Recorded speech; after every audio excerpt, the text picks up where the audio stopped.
नमस्कार, आप देख रहे हैं वीकी न्यूज और मैं युधिष्ठिर उपाध्याय। रिपब्लिक टीवी के editor in chief Arnab Goswami और उनकी पत्नी पर आधी रात मुंबई में हमला हुआ।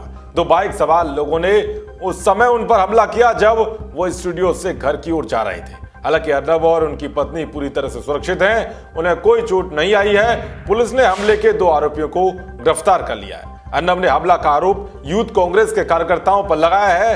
उन्होंने इस घटना के 3 घंटे बाद कांग्रेस नेता अलका लांबा की ओर से किए गए ट्वीट का भी जिक्र किया है, जिसके बाद से हर किसी की निगाह कांग्रेस की अध्यक्ष सोनिया गांधी की प्रतिक्रिया पर टिकी हुई है कि वो इस हमले पर क्या कुछ बोलती हैं। तो आपको बता दें कि अर्नब गोस्वामी पर हुए हमले के बाद सोनिया गांधी की प्रतिक्रिया तो आ गई है, मगर उन्होंने इस मामले पर कुछ ना बोलते हुए बीजेपी पर निशाना साधा है। कांग्रेस कार्य समिति की बैठक की अध्यक्षता करते हुए सोनिया गांधी ने बीजेपी का नाम लेकर आरोप लगाया कि जब कोरोना वायरस के खिलाफ एकजुट होकर निपटा जाना चाहिए, उस वक्त भी बीजेपी सांप्रदायिक पूर्वाग्रहों और नफरत के वायरस को फैलाने में लगी हुई है। उन्होंने कहा कि हमारे सांप्रदायिक सौहार्द को गंभीर नुकसान पहुंचाया जा रहा है, इससे हर भारतीय को चिंतित होना चाहिए।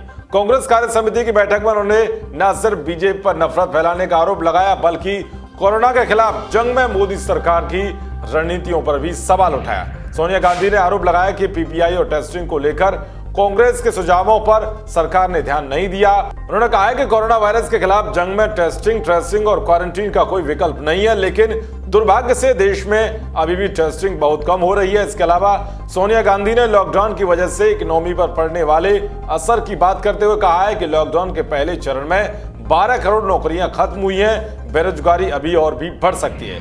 यानी कि हमेशा की तरह ही सोनिया गांधी इस संकट की घड़ी में भी बेरोजगारी और अर्थव्यवस्था का झूठा रोना रोने में लगी हुई है। इसके बहाने अपनी राजनीति चमकाने के लिए मोदी सरकार पर हमला कर रही है। खैर, कांग्रेस लोगों को खूब भड़काने की कोशिश में लगी हुई है, मगर देश की जनता पीएम मोदी की बात मानकर लॉकडाउन का पालन करते हुए घरों से बाहर नहीं निकल रही है। कोरोना काल में कांग्रेस की ऐसी घटिया राजनीति पर आपकी क्या राय है? कमेंट बॉक्स में जरूर बताएं।